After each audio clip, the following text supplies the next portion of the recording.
শহরে শুরু হতে চলেছে পঞ্চম Kolkata international short film festival. আগামী 21শে জানুয়ারি থেকে 26শে জানুয়ারি পর্যন্ত 6 দিন ব্যাপী চলবে ছোট ছবির বড় উৎসব।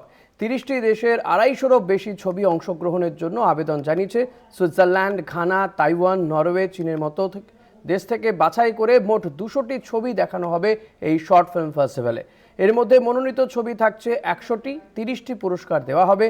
থাকবেন আন্তর্জাতিক, জাতীয় এবং বাংলা ফিল্ম ইন্ডাস্ট্রির চলচ্চিত্র নির্মাতা, কলাকুশলী ও বিশিষ্টজনেরা। শিশুদের ছবির পাশাপাশি থাকছে LGBTQ ফিল্ম, মহিলা চরিত্র নির্ভর ছবি এবং বিভিন্ন আন্তর্জাতিক বিষয়ের ছবি। অনলাইন এবং অফলাইন দুই ধরনের স্ক্রিনিংয়ের ব্যবস্থা থাকছে। বিকেল 5টা থেকে অনলাইনে ছবি প্রদর্শনের ব্যবস্থা। এছাড়াও ওয়েবসাইট থেকে ছবি সংক্রান্ত যাবতীয় তথ্য জানতে পারবেন উৎসাহী দর্শকেরা। রোটারি সদন ছাড়াও অ্যাডামস ইউনিভার্সিটি ও বালিগঞ্জ সায়েন্স কলেজে ছবি দেখানোর ব্যবস্থা থাকবে।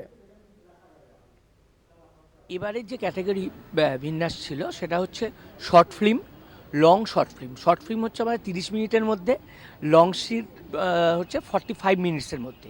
এছাড়াও এই শর্ট ফিল্ম ছাড়াও আমাদের অন্য ক্যাটাগরিগুলো হচ্ছে documentary, short documentary, music video, PSA মানে পাবলিক সার্ভিস অ্যানাউন্সমেন্ট যেটাকে বলে ছোট, এবং কমার্শিয়ালস অ্যাডভার্টাইজমেন্ট।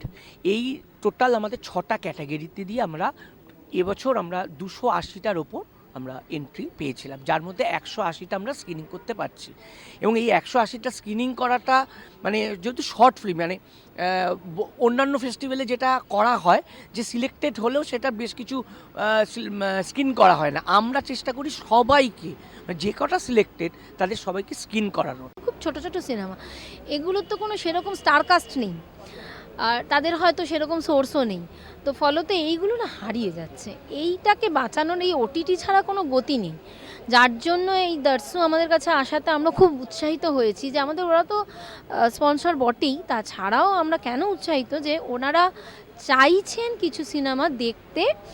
এবার দেখুন, তারপরে যে মিটিংটা আমাদের করিয়ে দেওয়া দায়িত্ব, এইবার যে টার্মস হলো মিলল না সেটা ডিফারেন্ট ইস্যু, সেটা তো সব বড় ফিল্মের জন্য হয়, বাট শর্ট ফিল্মের জন্য আমরা চাইছি এর পরেও দর্শকদের কাছে বা যারা শুনছেন তাদের মধ্যেও যদি কোনো OTTর মানুষ থেকে থাকেন যে তারা যদি চান যে একটা স্লট আমি শর্ট ফিল্মের জন্য রাখবো, শর্ট ফিল্ম কিন্তু লোকে দেখতে চাইছে।